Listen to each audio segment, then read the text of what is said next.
Chapter 14 When Tom awoke in the morning he wondered where he was.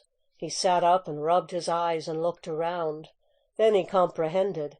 It was the cool gray dawn, and there was a delicious sense of repose and peace in the deep pervading calm and silence of the woods. Not a leaf stirred, not a sound obtruded upon great Nature's meditation. Beaded dewdrops stood upon the leaves and grasses. A white layer of ashes covered the fire, and a thin blue breath of smoke rose straight into the air. Joe and Huck still slept. Now, far away in the woods, a bird called. Another answered. Presently the hammering of a woodpecker was heard. Gradually the cool dim gray of the morning whitened, and as gradually sounds multiplied and life manifested itself. The marvel of nature shaking off sleep and going to work unfolded itself to the musing boy. A little green worm came crawling over a dewy leaf, lifting 2/3 of his body into the air from time to time, and sniffing around, then proceeding again, for he was measuring, Tom said. And when the worm approached him of its own accord, he sat as still as a stone, with his hopes rising and falling by turns, as the creature still came toward him, or seemed inclined to go elsewhere.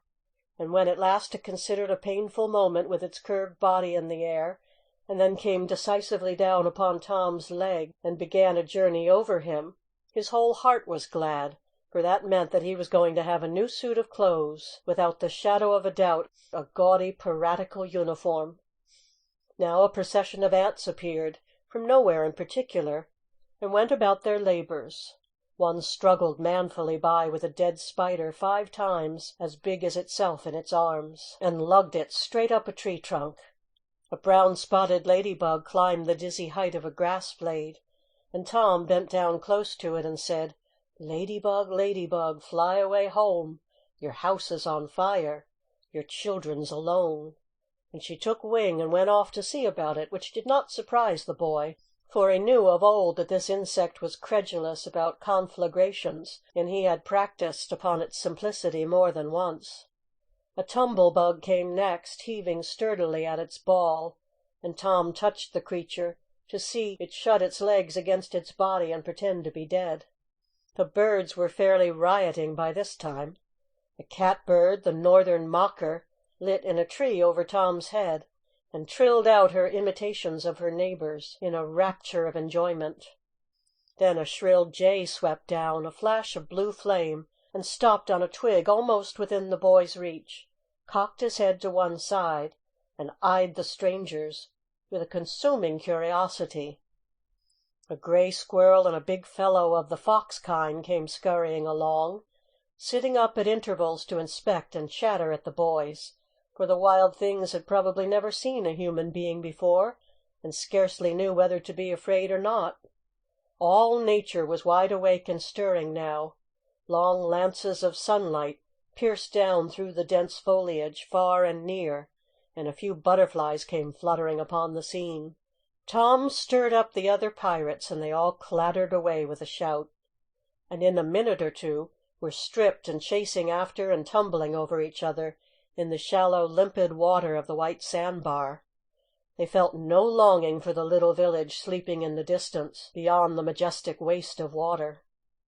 A vagrant current or a slight rise in the river had carried off their raft, but this only gratified them, since its going was something like burning the bridge between them and civilization. They came back to camp wonderfully refreshed, glad-hearted, and ravenous, and they soon had the campfire blazing up again. Huck found a spring of clear cold water close by, and the boys made cups of broad oak or hickory leaves, and felt that water, sweetened with such a wildwood charm as that, would be a good enough substitute for coffee. While Joe was slicing bacon for breakfast, Tom and Huck asked him to hold on a minute. They stepped to a promising nook in the river bank and threw in their lines. Almost immediately they had reward. Joe had not time to get impatient before they were back again with some handsome bass, a couple of sun perch, and a small catfish. Provisions enough for quite a family. They fried the fish with the bacon, and were astonished, for no fish had ever seemed so delicious before. They did not know that the quicker a freshwater fish is on the fire after he is caught, the better he is, and they reflected little upon what a sauce open-air sleeping, open-air exercise, bathing, and a large ingredient of hunger make, too. They lay around in the shade after breakfast while Huck had a smoke, and then went off through the woods on an exploring expedition. They tramped gaily along over decaying logs, through tangled underbrush, among solemn monarchs of the forest, hung from their crowns to the ground with a drooping regalia of grapevines. Now and then they came upon snug nooks, carpeted with grass and jeweled with flowers. They found plenty of things to be delighted with, but nothing to be astonished at. They discovered that the island was about 3 miles long and a 1/4 mile wide, and that the shore it lay closest to was only separated from it by a narrow channel hardly 200 yards wide. They took a swim about every hour, so it was close upon the middle of the afternoon when they got back to camp. They were too hungry to stop to fish, but they fared sumptuously upon cold ham, and then threw themselves down in the shade to talk. But the talk soon began to drag, and then died. The stillness, the solemnity that brooded in the woods, and the sense of loneliness began to tell upon the spirits of the boys. They fell to thinking. A sort of undefined longing crept upon them. This took dim shape presently. It was budding homesickness. Even Finn the Red-Handed was dreaming of his doorsteps and empty hogsheads, but they were all ashamed of their weakness, and none was brave enough to speak his thought.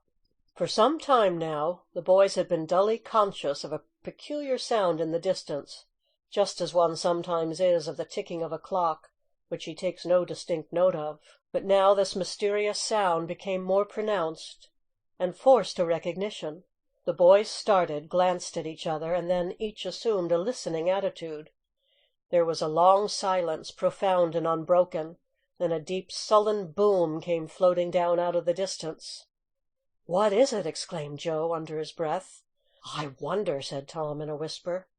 "'Tain't thunder," said Huckleberry in an awed tone, "because thunder—" "Hark!" said Tom. "Listen! Don't talk!" They waited a time that seemed an age, and then the same muffled boom troubled the solemn hush. "Let's go and see." They sprang to their feet and hurried to the shore toward the town. They parted the bushes on the bank and peered out over the water. The little steam ferry boat was about a mile below the village, drifting with the current. Her broad deck seemed crowded with people. There were a great many skiffs rowing about or floating with the stream in the neighborhood of the ferry boat, but the boys could not determine what the men in them were doing. Presently a great jet of white smoke burst from the ferry boat's side, and as it expanded and rose in a lazy cloud, that same dull throb of sound was borne to the listeners again. "I know now!" exclaimed Tom. "Somebody's drownded." "That's it," said Huck. "They done that last summer when Bill Turner got drownded. They shoot a cannon over the water, and that makes him come up to the top. Yes, and they take loaves of bread and put quicksilver in 'em, and set 'em afloat, and wherever there's anybody that's drownded, they'll float right there and stop." "Yes, I've heard about that," said Joe. "I wonder what makes the bread do that." "Oh, it ain't the bread so much," said Tom. "I reckon it's mostly what they say over it before they start it out." "But they don't say anything over it," said Huck. "I've seen 'em, and they don't." "Well, that's funny," said Tom. "But maybe they say it to themselves. Of course they do. Anybody might know that." The other boys agreed that there was reason in what Tom said, because an ignorant lump of bread, uninstructed by an incantation, could not be expected to act very intelligently when set upon an errand of such gravity. "By jings, I wish I was over there now," said Joe. "I do, too," said Huck. "I'd give heaps to know who it is." The boys still listened and watched. Presently a revealing thought flashed through Tom's mind, and he exclaimed: "Boys, I know who's drownded! It's us!" They felt like heroes in an instant. Here was a gorgeous triumph. They were missed. They were mourned. Hearts were breaking on their account. Tears were being shed. Accusing memories of unkindness to these poor lost lads were rising up, and unavailing regrets and remorse were being indulged. And best of all, the departed were the talk of the whole town, and the envy of all the boys, as far as this dazzling notoriety was concerned. This was fine. It was worth while to be a pirate after all. As twilight drew on, the ferry boat went back to her accustomed business, and the skiffs disappeared. The pirates returned to camp. They were jubilant with vanity over their new grandeur and the illustrious trouble they were making. They caught fish, cooked supper, and ate it, and then fell to guessing at what the village was thinking and saying about them, and the pictures they drew of the public distress on their account were gratifying to look upon from their point of view. But when the shadows of night closed them in, they gradually ceased to talk and sat gazing into the fire, with their minds evidently wandering elsewhere. The excitement was gone now, and Tom and Joe could not keep back thoughts of certain persons at home who were not enjoying this fine frolic as much as they were. Misgivings came. They grew troubled and unhappy. A sigh or two escaped unawares. By and by Joe timidly ventured upon a roundabout feeler as to how the others might look upon a return to civilization. Not right now, but Tom withered him with derision. Huck, being uncommitted as yet, joined in with Tom, and the waverer quickly explained and was glad to get out of the scrape with as little taint of chicken-hearted homesickness clinging to his garments as he could.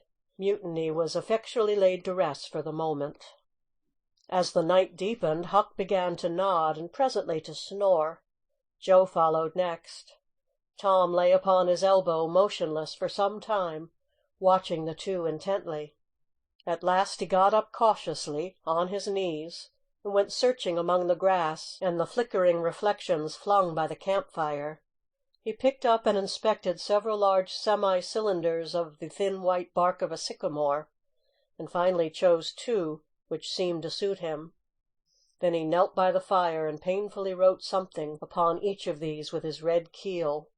One he rolled up and put in his jacket pocket, and the other he put in Joe's hat, and removed it to a little distance from the owner. And he also put into the hat certain schoolboy treasures of almost inestimable value, among them a lump of chalk, an india-rubber ball, 3 fish hooks, and one of that kind of marbles known as a sure-'nuff crystal. Then he tiptoed his way cautiously among the trees till he felt that he was out of hearing, and straightway broke into a keen run in the direction of the sandbar.